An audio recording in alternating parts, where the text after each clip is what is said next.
Welcome into Hockey Sense, everybody. Brought to you by First Community. It's our Friday tradition. Great to have you along with us. We've got lots to get into. I'm going to switch things up a little bit this week. Joe Bowen's going to join me, a longtime voice of the Toronto Maple Leafs. We'll get into his story. Hey, I mean, he's been broadcasting games for 43 years, something like that. And for the first time ever, he asked for a day off so he could watch the Notre Dame game. I want to get his take on it. But then we'll get into the Maple Leafs as well. We'll talk to him about the Leafs, who are coming off a pretty bad loss. You know, when you know the Maple Leafs lose, because that's all you hear about the next day. They win, it's a celebration. They lose, it is the exact opposite of a celebration. What would that be? They lost 5-1 to Columbus their last game. Columbus has quickly become one of my favorite teams to watch. I enjoy watching them play. They're kind of the underdog, although they lost last night 7-4. You can't be giving up 7 goals if you want to win. Obviously, you got to tighten things up defensively, but the night before they only gave up 1 to Toronto. And they'll get back on track. I don't have a problem with that. And Dean Evison should be in the conversation for sure for the Jack Adams for Coach of the Year. Blues lose last night to Vegas 4-2, so they split the 2 games with Vegas, but they lost the game in Utah. If you take care of business against the teams that are below you in the standings, and then if you split with Vegas, it's not quite as bad. But because you lose to Utah, now that second game against Vegas, the game at home becomes so crucial. You can't afford to lose that, and they did. And they didn't have their best effort either. I don't know what else to say about it. They had 8 shots on goal through 2 periods of play. It's not good enough. We've heard the coach, Jim Montgomery, and we've heard previous coaches say the same thing. When it comes to coaching this particular team, consistency, urgency, all those, little words that you hear that, point towards losing hockey. When you're talking about consistency and urgency and second and third effort and winning 50-50 battles, you're not complaining about that when you're winning. When you're losing, and those are the things that make a difference between winning and losing. Last night was tough to watch just from that standpoint. I mean, the Blues are going to have to put together some significant runs here to even have a chance to make the playoffs. And that won't even guarantee that you get in. I mean, Calgary wins again last night. They've got a few games at hand still. It is what it is. But it's time to get going. Like, let's go, So if you look at the Blues, I think they have 33 games left in the season, something like that. They're going to have to go like 22-8-3 or something.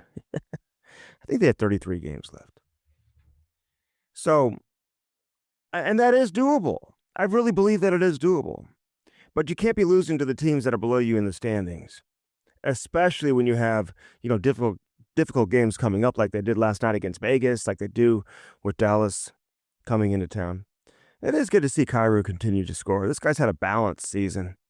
I don't know what his total numbers are going to look like. Can he get to 35 goals? Can he truly, flirt with 40? Can he get there? I don't know if he can or not. But you got to give him credit. This guy now is plus 12 on the season. And I don't always read into plus minus. I mean, you think about guys getting minuses when you're on the ice, when you're giving up empty net goals. And he's been on the ice for a lot of those too. So his plus minus could actually be a lot better. But, everybody's being given different responsibilities. Some guys start more shifts in the offensive zone. Some guys start more shifts in the defensive zone. Some guys play against the other team's best players. Some guys get matchups against the other team's third and fourth lines and maybe the third defensive pair. So there's all different things that kind of come into it. And, last night he ends up being on the plus side of things. I think he's had 1 minus game since December 20th, talking about Jordan Kyrou. 1 minus game. And so for everybody who criticized this guy when he was really struggling, finding his 200-foot game or finding his game defensively, you just got to give him credit now for, finding his way on the plus side because he is getting it done. He had a nice goal last night. The goaltender, Samsonov, he didn't play it overly well when you look at his positioning on the goal, but it was a nice shot. Post and in, whenever you make that shot. And, I was talking to even Paul Stastny, who was at the game last night, and he was commenting on the way that Jordan Kyrou is playing. And he said that was a hell of a shot. It's a nice goal. It is interesting. I think for the last couple of weeks, we talked about how the chemistry between Holloway and Kyrou, and with Braden Shen playing his best hockey of the season, that it's now given the Blues some balance up front because now you can generate two offensive lines back-to-back in your top six that can go toe-to-toe with anybody, with Thomas and Buchnevich, and then whoever's playing on the left side, Neighbors, Saad, whoever it happens to be for that particular night. But now we've gotten away from that because Thomas is struggling with confidence. Buchnevich isn't playing his best hockey, although Jim Montgomery felt like he had his game early in the game yesterday against Vegas, and then he elevated him back up into the line with Robert Thomas. I would imagine that was the plan all along. You're not just going to put Buchnevich on your third line and keep him there. I think sometimes you're trying to, wake a player up a little bit, get his attention, and get him to play better, ultimately. That's what you're looking to do. Buchnevich, in my opinion, I don't think he's 100%. Maybe we'll hear something about that in the coming days. Maybe we'll hear something about that later in the season. But the way this guy is playing, and you've seen how he's played in the past, he is not 100%, in my opinion. And I would imagine we'll hear something on that very soon. The Blues could be getting some help with Nick Leddy coming back. He's got this issue that he's been dealing with throughout the course of the season that's allowed him to only play 4 games so far this year. And, I don't want to be specific with the injury, but I've talked to him a lot about it. This guy feels pretty much 100% now. He's got no pain. He's got no lingering effects from the injury. He feels like from a conditioning standpoint, he's where he wants to be, not where he needs to be, where he wants to be to get back in and play. And I think he's ready. I think he wanted to play last night. And obviously the coaching staff, along with the training staff, they're going to make that decision. They know way more than I do in terms of, when he's truly ready to get back in there. But I think it's only a matter of time now before you see Nick Leddy back on the ice in a NHL game. And, I know they've got some pretty good chemistry and pairings going right now. But with that being said, you get a player of his experience and his ability to skate the puck, or skate with the puck and skate and defend against speed and all that type of stuff that Nick Leddy has done throughout the course of his career. I think if he's ready, you got to get him back in there. Is that at the expense of Tyler Tucker, who joined us last week on Hockey Sense, presented by First Community? Maybe. Ryan Suter turned 40 years of age 3 days ago, and he's played every game this season. I don't think he's a guy that you take out of the lineup right now, and nobody else is really a consideration when you look at Fowler and Parayko and Broberg and Falk. So Tucker would probably be the odd man out. That's just what it is. And then you got to make a decision. What do you do with Perunovich? What do you do with Tucker? Somebody's going to have to go eventually. They've been hanging on to Perunovich all season long. And it's pretty obvious why. They feel like they would lose him on the waiver wire if they were to let him go, and they don't want to put themselves in that position. It's always nice to have depth. It's always nice to have NHL bodies around. But that may come to an end, and that could play a role also in terms of when they activate Nick Leddy. But he is ready to go. He wants to play. He's chomping at the bit, and we'll see when he gets back in there.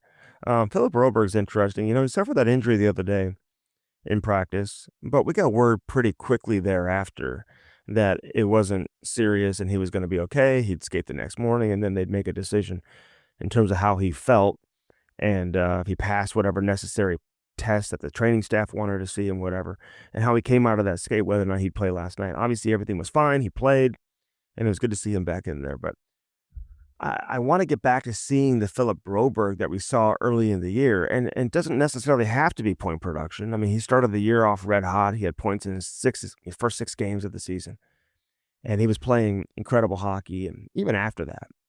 But then he suffered the injury. That really derailed him. He missed 12 games. It's a lot of hockey to miss. Then he came back in, and I thought, he came back in and played pretty well. But I want to say he's got 1 goal in his last 28 games. And 1 point in his last 10. I think he's got 1 assist in his last 10. And that is not the type of production that you need. It's not even about what you want. Now, I know this guy doesn't play the power play, and I just wonder when that time will come where he eventually finds himself as a power play guy. But he does get chances. And, maybe not as much the last couple of games, but how often do you see him get these backdoor passes or seam passes and he's streaking down the left side and just hasn't been able to beat NHL goaltenders on a regular basis? But he has that ability. We all know he can, skate and defend. He's got a great stick, very smart, very heady player. So there's not much to criticize in terms of Philip Broberg. But I just think when you look at his overall package and what he brings to the table, his overall skill set, I just think he's too good of a player to be this silent and this invisible on the score sheet. You got to produce. It's no different than a top 6 offensive player. People always say, well, how do you define top 6? Well, to me, it's defined based on production. If you are given a top 6 role and you play in a top 6 role for a specific team, you're expected to produce. If you don't produce, you're not really a top 6 player. It may look like you are on paper, but if you're not producing or helping the team, then what are you doing? When you're given that type of opportunity. So the competition's fierce right now for the Blues, obviously, just for power play time. I mean, listen, Thomas and Buchnevich, they're not used to coming off the ice when you get on the power play. They're not used to being on the bench when the power play starts and maybe getting the last half of a power play. That is difficult for these guys to deal with, I think, mentally. And all you have to do is look at the body language of a guy like Robert Thomas. You can see the frustration when he's coming off the ice. And, listen, I've been around, the NHL for a long time, but also coaching hockey and coaching youth hockey for a long time. The one thing I hate is bad body language, and sometimes guys just can't control it. There's bad body language that makes you a bad teammate, and there's bad body language where you just show your frustration. And I think that's what you're seeing from Robert Thomas right now. You're just seeing his frustration. The puck isn't going in for him, although he did get a goal late in the game last night. Just being around the net, he got the goal. And so maybe, with a player like him, you hope that really gets him going. But I think if you find a way to get him back on the ice with that number 1 power play, I think that is going to give him an opportunity to rediscover his confidence, get those touches, get opportunities, get chances. But sometimes you have to earn it, and I get it. And I've said over and over, this is one thing that Jim Montgomery will do. He doesn't care who you are. He's going to play the guys that he feels like are going and that give the team the best chance to win and are demonstrating the type of game and work ethic and everything else that comes with it, preparation. Whoever's deserving of it is going to play. It doesn't matter what your past numbers have been, how much money have been, or how much money you make, where you were drafted. He doesn't really get into all that. But I would say, I think the point has been hammered home, and it's been received by Robert Thomas. And I do think it's time to get him back on that number 1 power play unit, get him on the ice with Kyrou and some of these other guys, and give him an opportunity to help the team from an offensive standpoint. You're losing too many games right now under the given situation with how you're utilizing your top offensive players. If you're winning every night, I get it, but you're not winning every night. So I think maybe it's something you should look at, or maybe they will look at. Last night at the end of the game, you've got Justin Falk up top. It's a 1-goal game. Somehow it was a 1-goal game. I don't understand how it was a 1-goal game. Just based on the number of shots the Blues had and, just kind of the lethargic effort that we saw from them last night. And even talking to Steve Ott between periods, you could sense and hear his frustration in his voice. Whenever a coach is talking about being on the wrong side of, one-on-one battles, that is not a good sign. That is effort-based. That is attention to detail. And when you're not getting that second and third effort, which is how you win battles, I don't care what level of hockey you're talking about, you better have that second and third effort. That is an issue. So you could sense that frustration with him. But I would like to see Cam Fowler up top. I think he's your best option there. He's your biggest threat to score along with Parayko. But I think he's a way better distributor than Justin Falk. Falk's a right shot. Fowler's a left shot. Should that really come into play in a 6-on-5 situation, everyone can have their opinion on that. But I just feel like Fowler is probably best suited for that. And he didn't have his best game last night. Unfortunate turnover in the first 20 seconds of the game. You can't have that happen. But with that being said, I don't even know if Mark Stone put the puck where he wanted to place it on his shot. He looked like he almost missed it. It's a one-on-one situation in on the goaltender. I can't just sit there and say, well, Joel Hofer should have made the save, but that's a save you kind of need at that stage of the game. And it wasn't like he went bar down or made some crazy move on him one-on-one and there's nothing the goaltender could do. I thought maybe that was a savable shot, if that makes sense. How many times have we seen Joel Hofer allow a goal on the first shot of the game? It's had to have happened 3 or 4 times this year. You don't like seeing that. And again, untimely, maybe unnecessary, unfortunate for sure, turnover by Fowler. You just don't typically see that at that stage of the game. Really wasn't under any duress.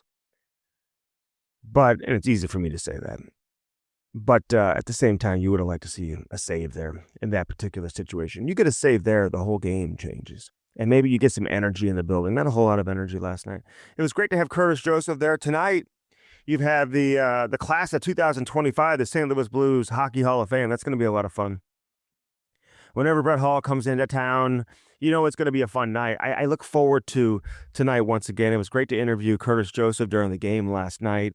Kind of have a long-form interview with him and hearing from so many Blues fans on social media who enjoyed hearing from Curtis Joseph. He was such a fan favorite, although his time here was cut short because of the situation there with Mike Keenan. It would have been great to have Curtis Joseph play longer here in St. Louis, but regardless, he went on, had a great career.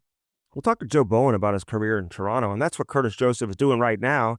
He is a ambassador for the Maple Leafs, so we'll get into that coming up with him very, very soon. Looking forward to that conversation with Joe Bowen. Jamal Mayers will also join me. We'll kick around a number of different things. We're getting closer and closer to the trade deadline. I know it's some people's job to drum up interest in the trade deadline and start speculating about this guy and that guy, but we're still, for me anyway, at least 2, maybe even 3 weeks away from really starting to know what teams are thinking, what they may or may not do. Are they going to move on from this guy? Are they going to keep this guy? Are they going to look to extend this guy? Do they need a center? Do they need a defenseman?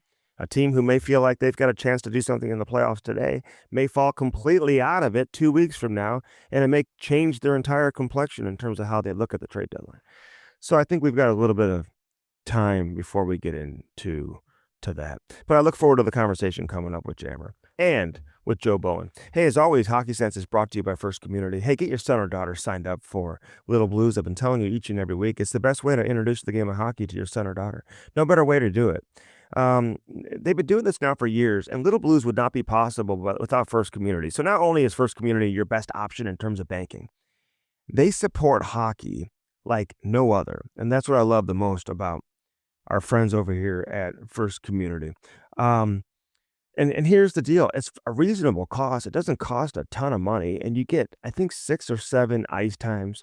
But the best part is it comes with all your equipment. So you don't have to go to the hockey shop and get little Johnny or little Susie outfitted with skates and, shin pads and elbow pads and shoulder pads and pants and all that type of stuff. You don't need to do all of that because you just sign up, and guess what? You put your sizes in there when you sign up, and everything comes in a box delivered to your front door. Sticks, skates, everything.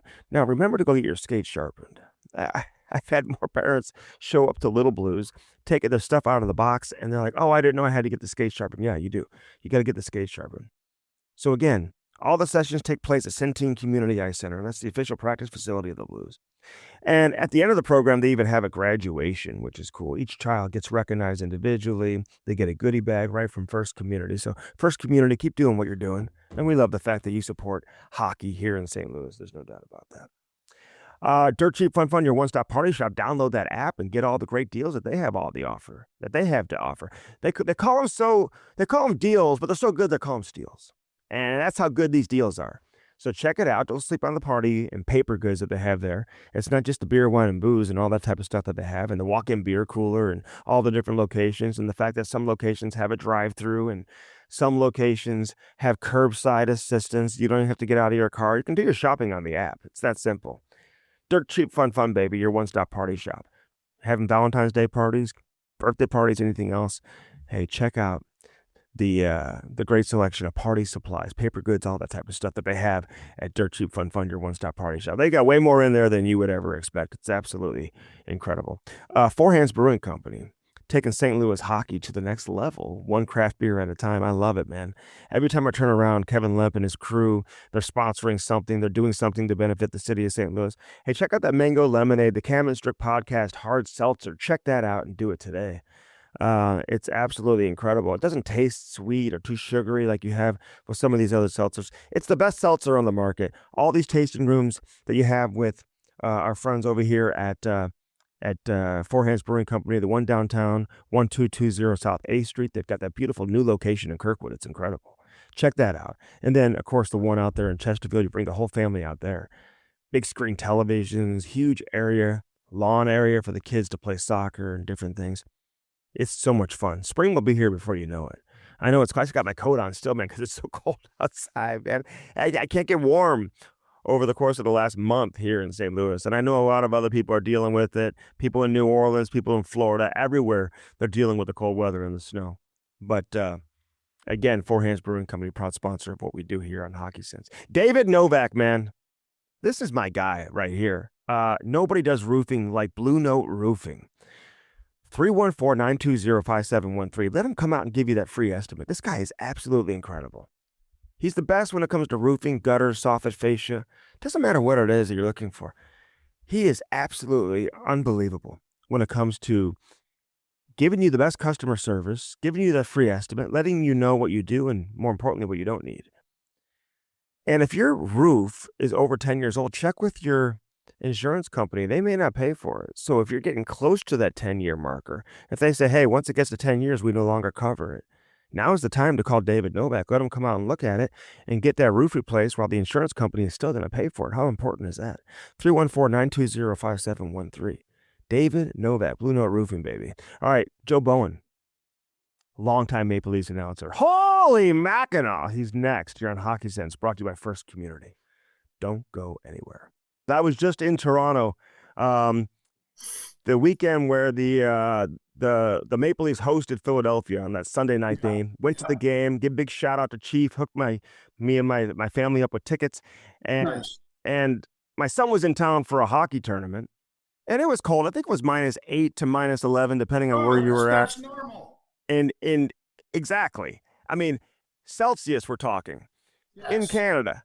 It was so crazy, though. The weather was so bad in St. Louis, Joe, that I got snowed in. I couldn't leave Canada to come back to St. Louis because I couldn't get into. I thought it was supposed to be the other way around. I said to my wife, "Are we to Toronto or to St. Louis?" A little better. Yeah, we handle it a little better up here. We've had more experience. That Air Canada is something else. So, can you fix that for me? God knows we've tried. We've tried. It's so funny. I mentioned that on the podcast I do with Cam, and I got more messages from Canadians said all their experience, but a couple of them gave me this private number that you can call because I couldn't get a hold of anybody. They say, hey, this is the number. Keep this in your back pocket. So apparently I've got a private number now. So how you doing, man? I mean, listen, you've been doing this for so long, and do you live and die with every game? Or can you handle the losses or poor performance easier now, considering you've been doing this for over 40 years? Well, I think you get experienced at the fact that it is a really good league. You have to understand where your team is sort of in the pecking order. And then you understand why, they'll play really well and go on 4 or 5 game winning streak. And then they'll lose to a team that's well below them in the standings. And you say, well, okay, you either got out goaltended or didn't play well or didn't respect the opponent enough. So I think I don't live and die with each thing.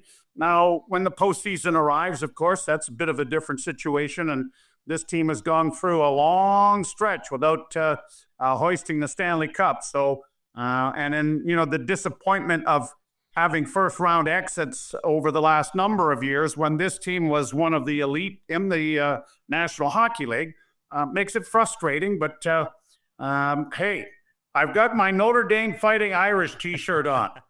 And you learn that in order to be disappointed, you have to get there first. And that's the situation. And we'll get into that. I've had family members that have gone to Notre Dame. My son has had hockey tournaments there the last couple of years. Great facility. I mean, it's absolutely incredible. And some of My my youngest son got to go to a tournament down there too, and it was great. it's amazing. And I've had close friends who have played there. We've got 2 St. Louis kids who we've coached here with our AAA Blues program who are playing at Notre Dame right now. So it is just, Notre Dame, near and dear to my heart for sure. I want to get into that. But, I was talking to Ryan Suter yesterday. He just turned 40 years old 3 days ago. He's the oldest skater in the NHL. Marc-Andre Fleury hasn't beat by a few months, but in terms of skaters, he's the oldest skater. Brent Burns is going to turn 40 later on this season. Then you got Corey Perry and Ovi and these guys who are going to turn 40 soon. And I said, how do you stay engaged where it's still fun? So I'm curious for you, has it ever not been fun for you? How do you make sure you're having fun every day when you go to the rink as long as you've been doing it? Well, the last real job I had was 5,000 feet underground hard rock mining in Sudbury, Ontario. That was work. That put me through school, but that was work. And it also convinced me that it'd probably be a lot more fun to do something else. So, I mean, I have really lived the dream. I mean, I go to a hockey game and I tell everybody what's going on. I mean, you can't really have anything that's more fun than that, unless, of course, maybe you're playing. But having said that, no, I mean, I still enjoy it. I will know when I can't keep up. My health has been good, so why not keep pushing the envelope and having fun? The other aspect is that I have had the absolute pleasure of working with some unbelievable people. And for 27 years, I've worked with Jim Ralph on radio, and we continue to do that now. He is, and we lost his counterpart. I've said this many, many times that Ralphie is the Bob Uecker of the National Hockey League. Minor leaguer, self-effacing, wonderful sense of humor, never takes himself serious, and a great analyst. So I've had the pleasure of working with him and Harry Neal and a number of other great people to be in the booth with that have made it, fun. It's like, really, it's like going to a bar with a bunch of your friends sitting talking about hockey, and you actually have to make sure that they know that who has the puck and who's scoring the goals. So that part has been just a blessing to be able to do that on a nightly basis. And so far, so good. We'll see if we can't keep going. And I've got a young son who's doing the Sudbury Wolves games play-by-play. He got to do a period with me during a Next Generation game that we had in Toronto. And maybe I can hang on to the job long enough and hand it off to him. Wow. Apparently, that's worked fairly well in St. Louis. Has worked very well. I mean, did you know Dan Kelly pretty well? Yes, I did. Yep. I started in 82. I knew Dan was starting there. I actually filled in for him one night on KMOX and did a blues game back in the mid-'80s. Got paid U.S. cash and haven't paid any income tax on that yet. So take that, Mr. Trump. Yeah, come up here and try and get us going here, but you're not getting the money back from me. He may be listening right now. I don't care. We got hockey sticks up here. We'll take care of him if he decides to come over here. Hey, but Jim Ralph, you guys are great, man. And I hear a lot of your games because it's on the Sirius XM radio. I'm driving, and it's super enjoyable. I've been to some events that Jim Ralph has emceed too and spent some time. He is hilarious when you get him in that environment also. But you've done television. Obviously, people know you as doing radio now, but which do you prefer? Which have you enjoyed more? Do you like radio more than TV? My bank manager really likes TV. So does your wife, I'm going to mention. I've got 3 ex-wives. Yeah, probably. Yeah, they do too. You know what? They're 2 different mediums. Television, obviously, you get more notoriety, or you're going to be seen and whatnot. It's easier to do TV. You don't have to be as graphic. Radio, I've told my son doing this because he does radio, that it's a much easier transition to go from radio to TV because you can do less. They can see what's going on. On radio, you hope that you can paint a visual picture that if they close their eyes, they might actually be able to visualize where everything is going on and who has it and where they happen to be on the ice. So I mean, and you're on radio. You're the producer, director, and talent. Whatever the hell is going on the air, you're pretty much in charge of it. When you're doing television, the guy in the truck is pretty much in charge of what's going on, because as soon as the play stops, the replays start, commercials, whatever happens to be going on, he's directing the actual how you're doing the game. So they're both great mediums. Obviously, television pays a little bit more than radio, hence my bank manager enjoys that a little bit more. But I've enjoyed doing both. I cut my teeth on radio, and we're doing that now, and enjoying every minute of it. I was interviewing Curtis Joseph on television broadcast last night, and the conversation was so. What a jerk he is, eh? What a miserable person that poor guy.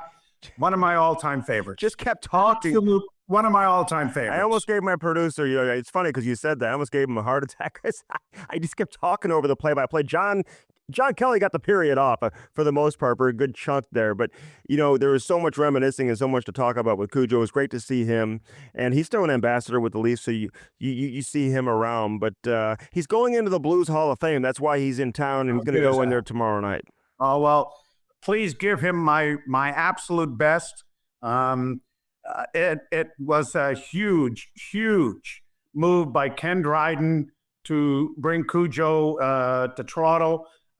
I mean, just 4 seasons that he was here with Pat Quinn. But boy, those were 4 wonderful seasons, and he was instrumental in that. You can't find a better human being, I don't think. He has done so much off the ice as well as on the ice. And that smile lights up a room. He's one of my all-time favorites, and I can't be happier for him to be going into that. I am, speaking of which, I am upset with the Toronto Maple Leafs that there isn't a Toronto Maple Leaf Hall of Fame. We have the Hockey Hall of Fame here in Toronto, and that takes precedent over lots of things. But we do not have a Toronto Maple Leaf Hall of Fame. And I think, we honor people by having them go to the rafters and jerseys retired, but I wish we had one here in Toronto and have it a part of the arena at Scotiabank Arena, or even somewhere special elsewhere in the city, because I think that the history of this franchise outdates almost everyone else. Yeah, no, there's no doubt. And listen, Mike Caruso has done a great job with the Blues of kind of heading this whole thing up. This is the 3rd class. And the best part about the Hall of Fame, and I'm on the committee, and I love voting for it every year and going to the event, but the best part, Joe, Brett Hull comes in town every year for it. So that's all you need to know, right? Oh, yeah. They're characters, and I think once they've kind of hung the equipment up, they're a lot more vocal and loose to talk about things that went on and their careers and everything, instead of giving it the hockey's speeches after practice or whatever. But yeah, I think it's a great idea, and good on you for being a part of that and having it going so well in St. Louis. Yeah, no, it's great. It's great for sure. Who's the best goalie in Toronto right now? Is there a clear-cut number one? Who's the guy? Well, before he got hurt, I think that Anthony Stolarz was probably the number one. Yeah. But I think at the beginning, before they acquired him, they were going to give that honor to Joseph Woll. Both have played very, very well. Stolarz is back on ice now after having a procedure done on his knee. So the Leafs goaltending could be a huge advantage going down the stretch, as long as Stolarz can come back and play the way he did before the injury. So that's going to be a strength this hockey club has had, but almost every team in this league's got to go through 3 or 4, sometimes 5 guys in the depth chart, because the position doesn't allow the Grant Fuhrs to play 72 games he played in St. Louis that one year, I think, or whatever, 79, something crazy. Yes, it was ridiculous. And play every night. What they do to their hips and knees now with the different methods of playing this position puts a great strain on those parts of their body, and injuries become a focal point of it. So I'm not sure we're teaching kids to play the right way. I mean, last time I checked, Furzy played pretty well with his stand-up style and everything. The butterfly and all of the other things that go with it sometimes are put a great strain on a lot of pieces of the body that aren't meant to move that way. But I think that both those two, Stolars and Wall, will give the Leafs a real good 1-2 punch, the same way that the Boston Bruins benefited from it for the last couple of years. Yeah, I think even Cujo had a couple seasons where he played north of 70 days, something like that. Yep. So, what's your approach on the radio? Are you hesitant to be critical? Can you be critical on individual players when the team isn't playing well? Does the organization say, hey, like, let's back off a little bit? Or are you free to kind of call it the way you see it? I've never once in 43 years had anybody from the Leaf organization say, hey, you got to tone that down, or you got to don't be doing that. I tend to be more critical on a play-by-play basis. Bad pass, goal given up, guess what? That's hung on you. I don't think that we get to the point where we are trying to drum somebody out of town. And I think you have to be fair. I mean, I've always been given that tag of being a homer. Well, I say, yeah, I am. I'm not going to. I want them to win. I'm sorry. That's part of it. I have to do 82 of their games. I'd like them to go 81-1 and then be really critical of the one they just lost. But I think what you have to be is you have to be an objective homer. You can't, especially in this market, you can't whitewash if someone's not playing well or someone made a bad play. You can't. And I think that that is the way that Jimmy and I try to approach it. Yeah, we want them to do well. We want them to play well, but you have to be objective to the point that if somebody is not playing well, the statistics speak for themselves, and you're hoping that individual is going to improve or be critical of a pass or a bad goal. Then yeah, you have to be I think objective about it, while still hoping the guys do well and pull out a win. Do you think it's tough for players to play in a Canadian market? You look at how loud the situation is in Vancouver right now. My son's a huge Mitch Marner fan. I've always enjoyed watching him play. I mean, he was dazzling when we saw him live. Obviously, when we went to a game a few weeks ago when they played Philly, he had a great rush and brings the crowd out of his seat. He knows how to play to the crowd too, which is what I enjoy about him. He's almost like an entertainer. Sometimes he knows when he has the crowd's attention. Like when you see, does he take too much heat? It come playoff time? Like, is it fair, some of the criticism he's taken? Like, what's your take on a star player like him? And you see him staying in Toronto beyond this year? Boy, better. They'd never, if they traded him at the deadline, they would never get anywhere near the return. So he's definitely taken this. I'm playing for a new contract, but I'm playing really, really well. He is a marvelous, marvelous talent. And, I think that under the circumstances that they're going to have to do something. But I may have forgotten the question you were trying to get to me. It was being critical. And is it tougher to play in Toronto? Yeah. You know what? Maybe 30 years ago, 20 years ago, yes, because there wasn't as much coverage in other markets. Mm-hmm. If you went into the South when first Tampa and Florida, two guys showed up as beat writers, maybe, and there wasn't the coverage, so you were kind of sheltered and hidden. I don't think that's the case anymore. There's the national media in the States has certainly gotten on to hockey. I think that the coverage all over is there. In Canada, of course, we had the original 6 teams and then the Montreal and Toronto, and those two markets kind of carried the ball a lot. But I don't think that now that's the case. I think if the same thing was going on in another market, it would be front page news as well. And so I don't think it's any more difficult. I think that's a misnomer. Are there more guys down at practice here than in other areas? Yes. There's no question about that. We have, now that, blogging and everything else, I mean, you don't have to be from one of the major newspapers or a major network to get accreditation and be a part of all of this. And a lot of that is sensational. You get the click, what is it called? Clickbait. Clickbait, whatever the hell. I'm not privy to a lot of the stuff that goes on the internet. And I'm trying to say, and you just go, and you end up clicking, you go, well, that's really stupid. And, and if you're a fan, I think you understand that. But no, I don't think it's any more difficult. I really don't.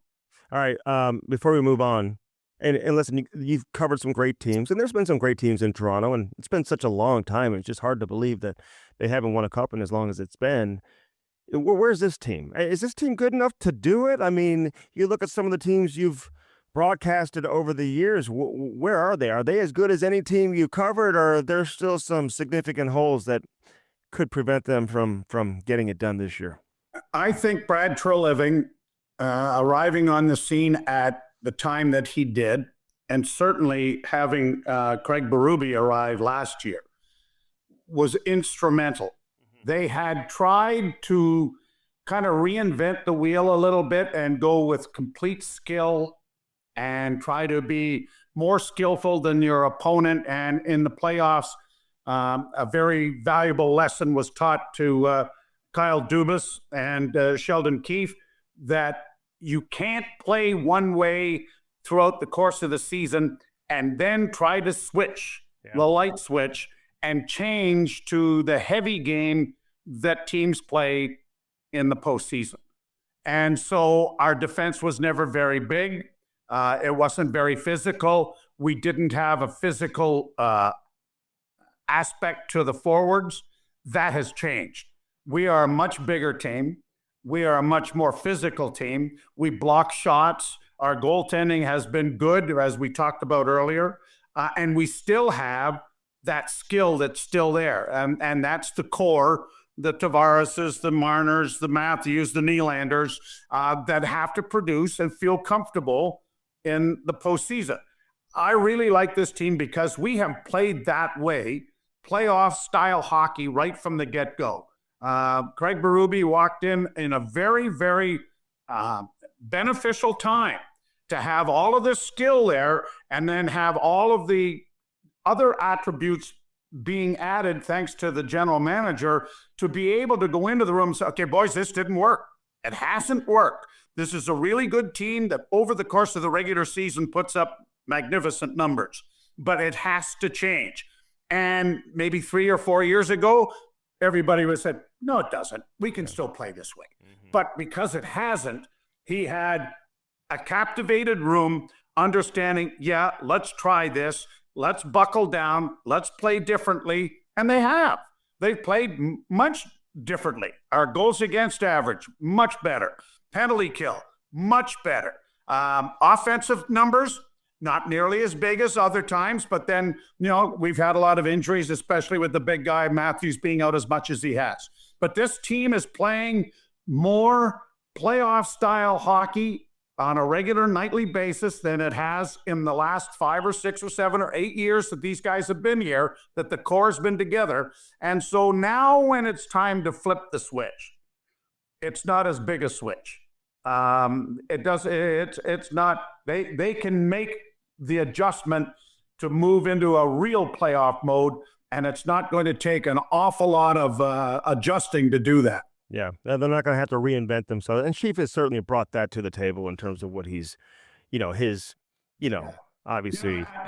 When he was brought in, they had a press conference and he was up there and being introduced and talking to the media. And he had that wonderful Craig Berube scowl going and whatnot. And anyway, afterwards, he walked out and he was at the practice rink and he walked into the dressing room. I walked in after him by ourselves. So I said, all right, enough of that. Get rid of the scowl. how are you? And of course, I got the big laugh and the big hug and the handshake and everything. And I said to him, I said, the wonderful part about the Chief is that he still believes that the big trade with Calgary and Toronto so many years ago was him for Doug Gilmour straight up. And everything else was just a throw-in, right? Just kind of augmented it. But he's brought that mentality. He's brought that style of play, and the fact that he was one of those guys. That's how he had to play. And so when that scowl comes down the bench and looks at you, I think it has a bigger impact on everybody. And he's a wonderful individual, as you know. Yeah. And he's done a great job so far here in Toronto. Yeah, he's the best. All right, so the big news the other day, you took your first day off in 43 years to go watch the Notre Dame National Championship game. No, I wasn't on a consecutive game streak by any. I've had to take time off for illness and my mother's passing, but no, this was the first time I ever asked for a day off. Hey, so you're not Kyle Ripken, you're saying? No, I'm not. Okay. Jimmy Ralph is. Jimmy's gone 27 games and 27 years and never missed a game. Wow.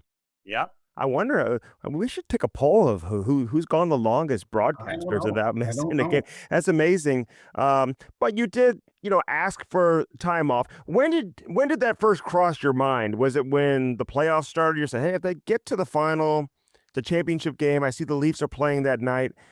It would be great." Or was it when they got to the semis? Like, when did you first start? And did your son bring it up to you? Like, you have 4 sons, right? So 4 boys. My dad passed on the allegiance to the Fighting Irish. We're not Catholic. We're not overly religious, but he never got to go down to South Bend to see a game. 29 years ago, I started packaging up the lads in a motorhome with. We used to have 4 fathers and 8 sons, 12 of us in a motorhome. And off we'd go to South Bend to go to a football game. And we've done that for 29 years. I've taken them to Dublin, Ireland in 2012 to see them play Navy. Last year, we went to the opener at Texas A&M.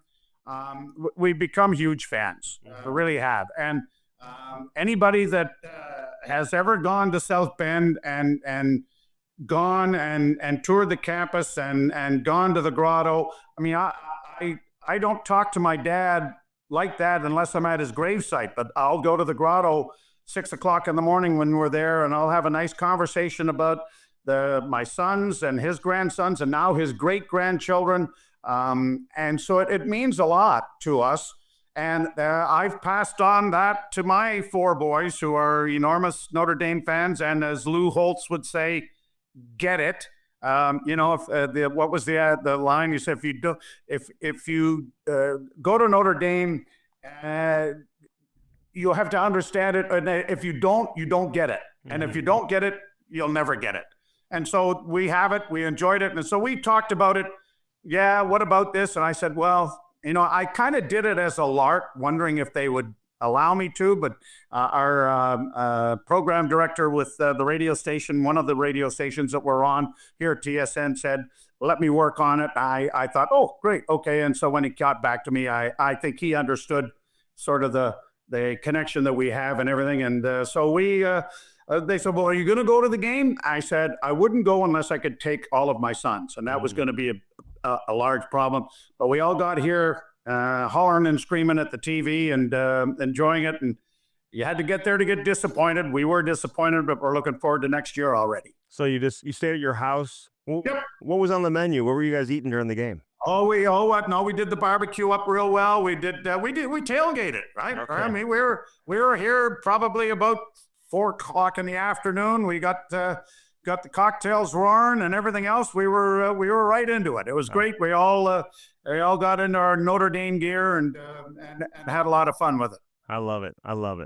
Joe, it's been a pleasure, man. Honestly, I've always wanted to have you on. And I don't know how much longer you want to do this. I hope you do this as long as you want to do it. And I hope you never stop, to be honest with you, because it's a pleasure listening to you and Jim and everything you guys do. And it would be great to hear you call a Stanley Cup final one of these days and see the Maple Leafs, bring it home for you and everybody else in Toronto who have been diehard fans or work with the team all these years and haven't been able to experience that. So I hope you get that chance one day.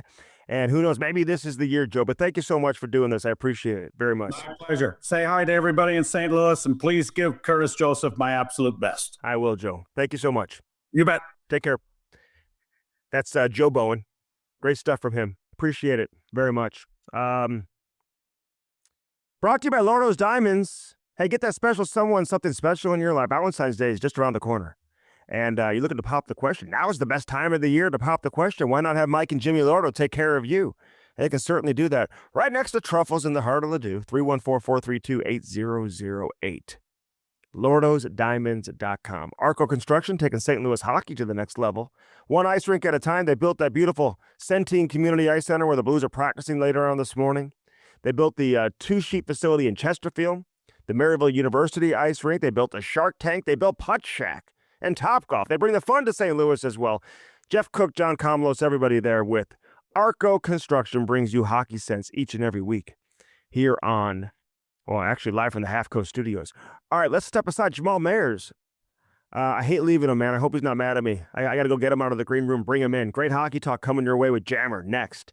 Here on Hockey Sense, brought to you by First Community. Don't go anywhere. All right, let's bring in Jamal Mayers. First, I want to start off with Jammer here because we went to, where we had dinner last week, Twin Oaks. Yes. How was it? How nice is that? Oh my God, very nice.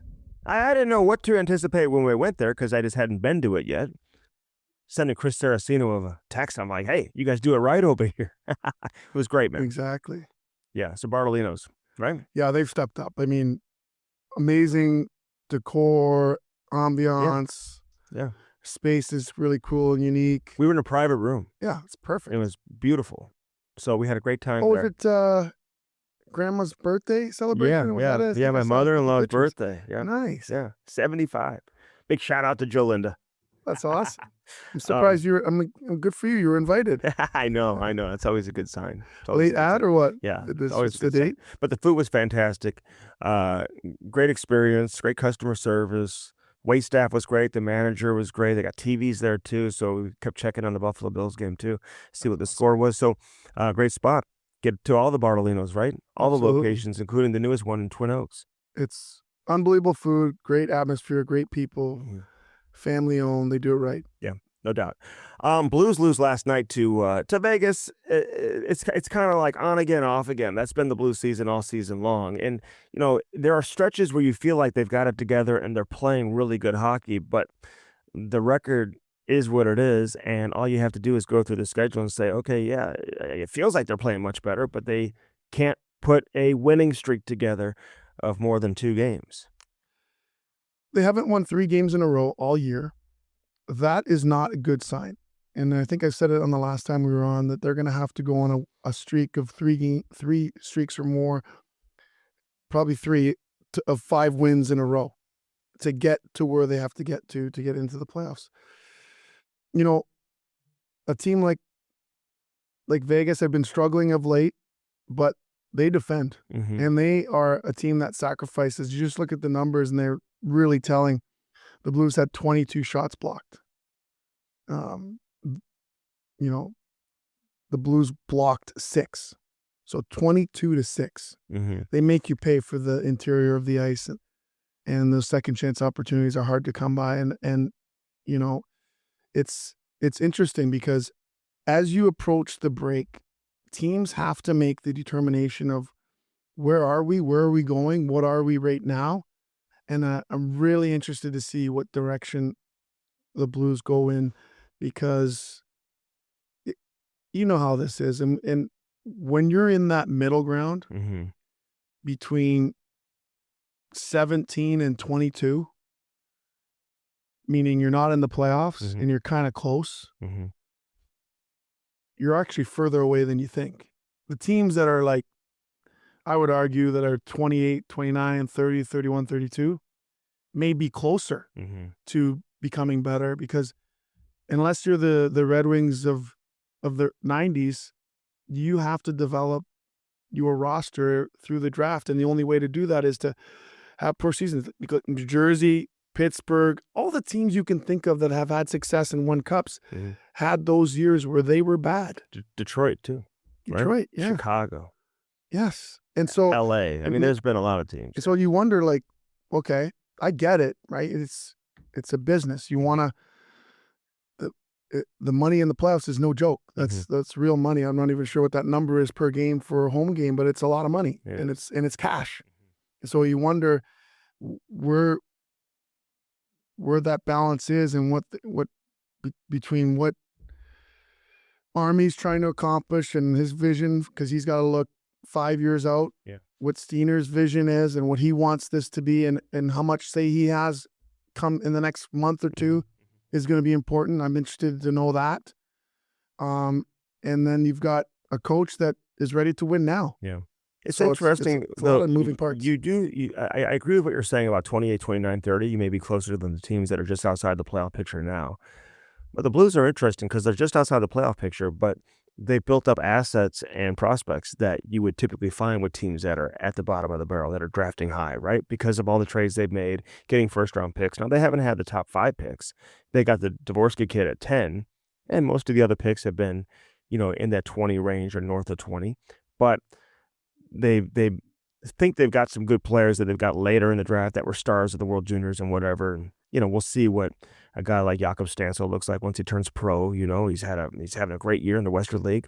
They got him in the 4th round, and he led the World Juniors in goal scoring. He was phenomenal. But, with Snuggerud, who's having a great year at Minnesota, I would imagine we'll see him at some point this season whenever his team is eliminated from the NCAA tournament, or if they win the championship, we'll see. And then you get the Swedes. You've got the Stenberg now is over here. Lindstein will be here eventually. Those are 2 first-round picks. They've got some pieces that they can look forward to. But at the end of the day, you can't expect these kids to come here when they're 19, 20 years of age and just be ready to perform like they've been in the league for 5 or 6 years either. So that's going to take some time. But I agree with what you're saying, though. It is because that's where the Blues have been the last couple of years when they're missing the playoffs. They haven't put themselves in a situation where they miss, and now they're looking at, getting a blue chip prospect in the draft by drafting in the top 5. It's hard to do.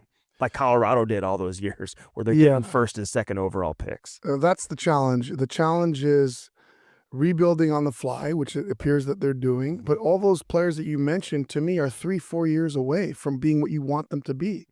Not from getting in a Blues jersey, but in terms of impact. Impacting. And I think that's why you've seen this kind of, not stall in a sense, but there's no sense in building your bottom, perfect bottom 6, perfect 4th line when your team's not there yet. Mm-hmm. Right? So you can look at the bottom 6 and wonder, like, okay, they're not having the impact that we need. But your team isn't really there to go get those guys. And typically for me, those guys are veteran guys that have established roles and can understand who they are and can contribute killing penalties and chip in offensively on winning teams. Yeah. I just don't think if people are expecting that, I would be surprised if the Blues are close or just in the playoffs if they make those types of moves that people as fans want them to make. I would be very surprised if they do that. I think that they're either going to stand pat and make it or not make it. Mm-hmm. And then maybe at the least they make a decision to shed some salary and some players, particularly on the back end with the development of some of these younger players in the near future to make room for to have roles, that can last you in the next, 3, 4, 5 years. Get you through. Yeah. I don't want to play Monday morning quarterback, but what did you think of Hover starting yesterday? Very surprised. And the reason being is because you need these points. It would not be the start I would have chosen, if I'm being honest. I think the perception as a player when you're playing one of the top teams is like, we want our horse in there. Not saying he didn't play, he played poorly. I'm not saying, I as a player, I would be like, man, I wish Pinner was in there. Mm. Even though I'm not Hofer going to say that. Yeah, and they split like- between Hofer and Binnington in the back-to-back games they had recently against Calgary. Both those games were at home. But you had a couple days off here between the Las Vegas game. They won the game on the road. Whenever I see Vegas and they're one of the top teams in the league, to me that screams that's Jordan Binnington's game. Right? Yes, at home. I don't know. To me, that I think sometimes coaches have a plan Mm-hmm. for the rotation. It's different than in the years past. Yeah. It's more of a feel. I think sometimes, this is my opinion, they have a set plan and they just literally follow that plan. Yeah. And sometimes I think it's important to Correct. You're right. just adjust Mm-hmm. because of your feeling. Yeah, they didn't make that decision the day before the game. No, I think that was pre-planned. 100%. And Davey Alexander is typically great at that. And Hofer is a really good goaltender. He's very capable, you know? I mean, he has had a number of games where he's allowed a goal on the first shot against. And last night, the turnover by Fowler. But I hate to say it, but I mean, at that stage of the game, 19 seconds in, you'd like to get a save there. Yes, You know what I mean? absolutely. And that is his job to stop the puck there. And it was a great play by Stone, but I didn't feel like he made a great play on the goal. It just kind of snuck through him. We've talked about it before. I mean, Thomas is. Well, what are you seeing from Robert Thomas right now? And Buchnevich. To me, Buchnevich isn't healthy. That's I think you're seeing first someone who's segment, perhaps a little bit frustrated. Doesn't necessarily, have the same feeling. I think that the internal competition is good, but I always think at what cost, Mhm. right? He's your best player.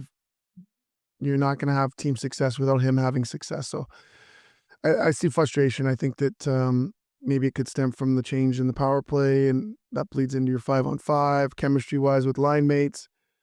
To me, if he's not your best player every night, you're not making the playoffs anyway. So to me, the decision is probably being talked about within the room. I'm certain it is with the coaches, is how do we get Thomas going? Are we going to have to split up that line to get him going, even though they're having success? You're talking about the Kyrou, Yeah, Holloway, exactly. Yeah. Or do we give him a few more games to see if they can't get it together offensively? And I think that decision has to be made quickly. Yeah. I think if you talk to any elite player in the league, or if you evaluate any elite center in the league, where do you stand on? Well, it's their job to make others around them better. I mean, you're not always gonna play with other types. It shouldn't matter who you're playing with when you are an elite player. You should be able to produce no matter who you're playing with. And it's not like he's playing with fourth line guys. I mean, Yeah, that's fair. I think he needs someone with a little bit more pace. He likes to slow things down. I think that's why he has success with players that play with pace. I think nothing against Buchnevich, but he's not the most fleet of foot. He's more of a cerebral, inside the dots, below the hash marks kind of. And I think that, Thomas needs someone to push the pace, to give him that space to create off the rush. Neighbors isn't going to do that either, right? He's very capable, but they're very similar to me, the way they play. Mhm. I think he needs someone with a little bit more pace, is my Okay. opinion. Yeah. It's interesting. Because I do think they're a good team. I do. Like when they win games, they beat good teams. They've lost to some bad teams, and there are games where you just feel like this is the turning point, and they just can't string it together. Does that become a mental thing? No, but I would argue that they're a good team, but I think you have to be a great team to make the playoffs. Mhm. I mean, it's 32 teams. I mean, it's good teams win more than 2 games in a row. Yeah. It's crazy. So They've just- had 5 chances to win that third game. They haven't been able to do it. and that's just, you got to dig in. I don't know. So let me ask probably you this, frustrating. because I think that what you said is 100% right. The coaching staff is discussing that. I mean, Kyrou's line has been so productive. They've been so good. They get another goal last night. I mean, Kyrou was +1. He's +12 on the season now. Yeah. I mean, this guy, and he's got 21 goals and 21 assists. He's been very balanced. And he and Holloway are so good together. Shen has elevated his game. Shen can be very streaky, and he's going through a good run right now where he's producing and putting up points. I think he had 6 goals in 11 games going into last night. 9 points in 11 games, something like that. So obviously he's feeling good about himself. But as a coach, I mean, you got one line playing at a high level. They've been one of the most effective lines in the league over the last little stretch. It's easy to leave that alone, though, right? I mean, how do you balance that? I think like I said, I think you got to be careful because it's about wins. And if they're having success, but you're not winning, then you may have to change it. To me, you keep guys in pairs. So maybe Keep Holloway and Kyrou together. Yeah, you keep Holloway. Yeah, keep those together. Maybe you keep Thomas and Buchnevich together, and maybe you figure out someone else to go instead of Neighbors to create some they've pairs. tried Saad. They've tried Neighbors. You know, to me, the flip would be Shen and Thomas if you want to put Thomas up there with Kyrou. And No, I think that messes with the dynamic of what Shen provides for those two guys. Yeah, and he's winning faceoffs too and doing a lot of. I mean, he's creating a lot of space for those guys. Yeah, I think he understands his role in that line. But I just don't think you're splitting up Kyrou and Holloway is what I'm getting at. You know, No, no, I don't think. I think that to me it's pairs. I always love that, keeping in the pairs and figure that out and tinker with, because guys like that too, right? They know. No offense, but they like the fact that they're with one guy. Yeah, and we talked about it last week, but to your point, they're not winning. And I know they like this balance. They think they're getting on the power play, but they're not winning games. Even though the power play is producing at a higher rate, and they're scoring some power play goals on a more frequent basis than they were before. But I think that's where. And listen, Thomas is a big boy. He's making $8 million. Like, that should not be as big of an issue. But I mean, human nature tells you that it probably is when he's just not generating the same confidence off the power play. These guys know who they're playing with. They want to play with the best players. I can assure you that it's bothering him. Okay, like the top players want to be on the top unit, and the top unit's the units that's producing. And so the question that he's probably asking is, do I not make that top unit even better? And it's like the question. I'll give you the same analogy, a different analogy.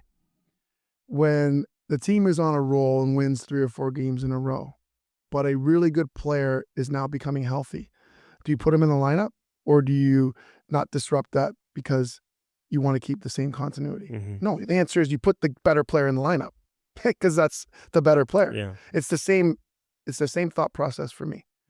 Even though the power play is having success, you have your best player not on that unit, then you have to create one top unit, and he has to be on it. Yeah.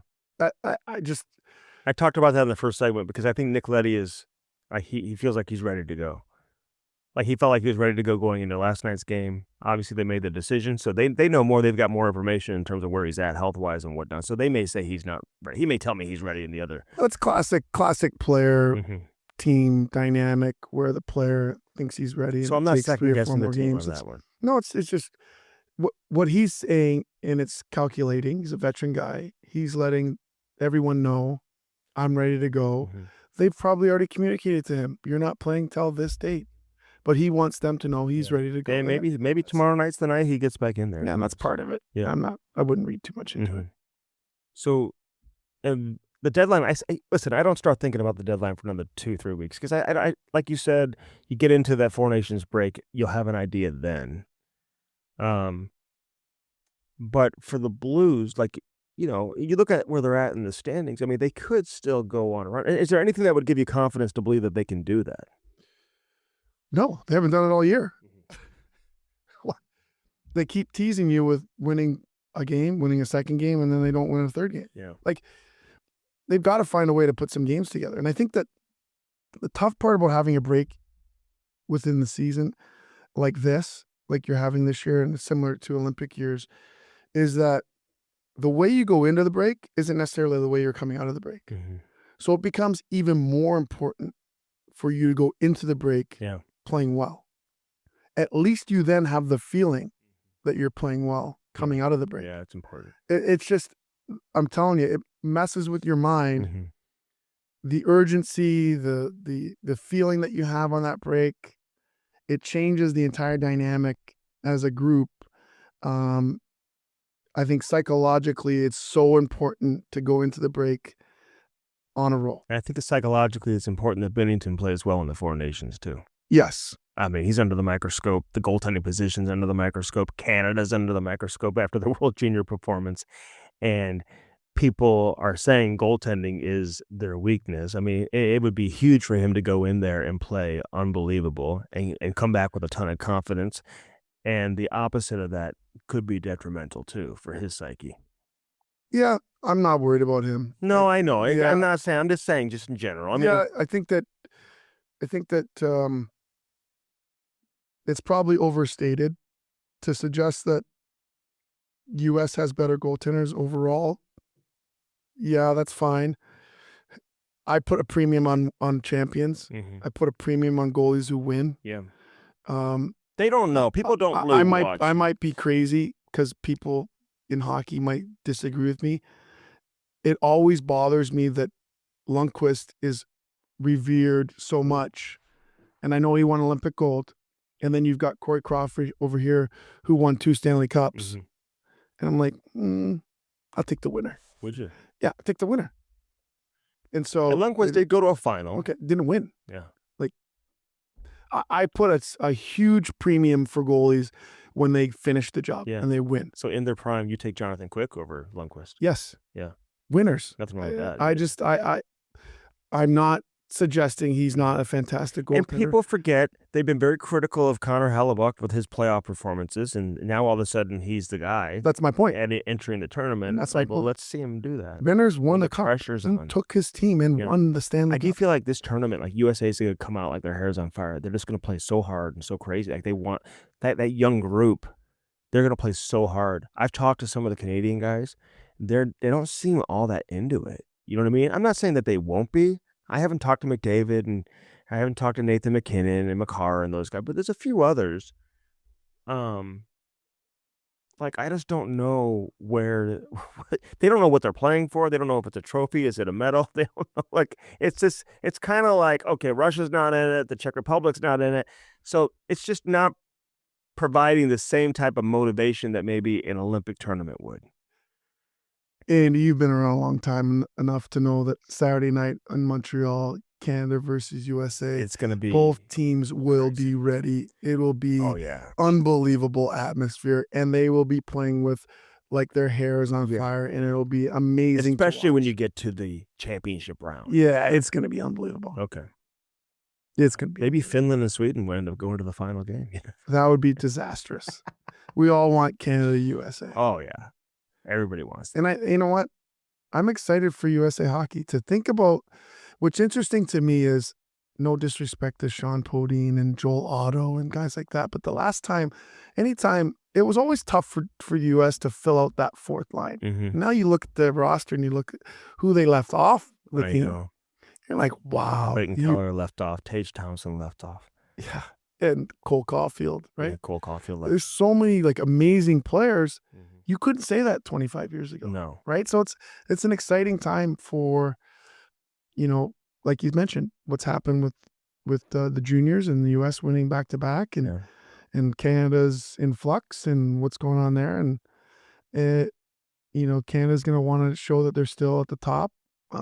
And the U.S. is about want to say that they're at the top. So I know. I'm watching that Jack Eichel too. He's so damn good. And Noah Hannafin's good too. And Petro can still play. And like it's there's a lot of players. And don't underestimate Sweden. Yeah, because tactically they're going to play a very disciplined brand, and they'll be out to prove people wrong. I've too. said before that I feel like they are at a disadvantage because their coach, and I could be wrong, he's not an NHL coach.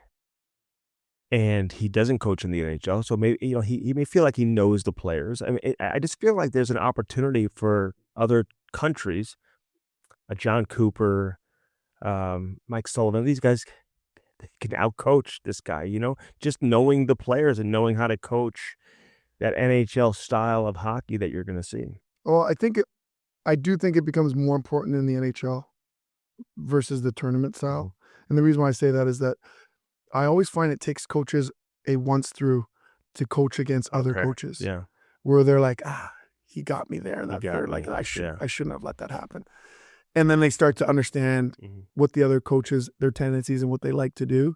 It takes a whole pass through of the whole league before coaches kind of figure it out, where they go to school and understand like, he got me there. All right, a couple things real quick. So Arbor Jack Eye made some comments to Ryan Reeves. Ryan Reeves was trying to fight Jack Guy. I think it was second period. It was a 3-0 game at the time, and he said no. And then the Leafs come back. They score 7 goals, and Reeves makes a comment after the game and says, well, I hope he remembers that when he's older and he's, somebody's trying to ask him for one. He doesn't give him one and whatever. And I've heard other players say, well, Jack, I shouldn't have given it to him. No, should not. In that situation. Why give them momentum? Absolutely not. 3-0, no. Yeah, okay. Absolutely not. No, I think, listen, Reeves is frustrated. It's hard for him to get a fight. He got one against Olivier the other day. Yeah, he did. He's kind of rusty, got knocked down one time, but he's certainly a really tough customer, and I would argue one of, if not the toughest guys in the league. Who's that? Reeves. So it's so is Olivier. It's a tough situation. It's a 3-0 game. I don't like the gesture. If I had an argument, I don't like the gesture. The gesture that he made about physically pointing to the scoreboard, what put Reeves? It's the showmanship. It's junior hockey. It's like, don't do that. You could say that to him. I'm not fighting you. It's 3-0. Yeah. But to point, so the entire the whole, you're trying to get yourself off the hook. So the whole, do that to a 35-year-old who's played over. You know what I mean? I just don't think that's right. Don't do that. I don't like that part. I think telling him, hey, if it's 3-2, yeah. If you guys score 2, yeah, we'll go. Hey, buddy, I can't do it now. I'm not doing it now. No. I give you momentum. That makes no sense. No. I can't. Or if you wanted to fight, we should have done it when it's 0-0. Correct. So that's what I would have said. But I think that it was prudent not to fight in that moment. But once it was tied, he probably should have. Yeah. I'm with you. Real quick, we had Joe Bowen on earlier. Are the Leafs, they lose 5-1 to Columbus. I mean, they're kind of going back and forth. They've got an injury at the goaltender position. Terrible goaltending in that game. Yeah, and then he got sent down. They brought in Matt Murray. He was terrible. Who are they? Who are the Leafs? They're a legit playoff team. Are they a legit contender for Stanley Cup? Yes. Okay. They're going to be a tough out. Okay. They are not the same Leafs team from a year ago. In what way? Well, they have the personality of their coach, and they have what I believe is the right captain who has an emotional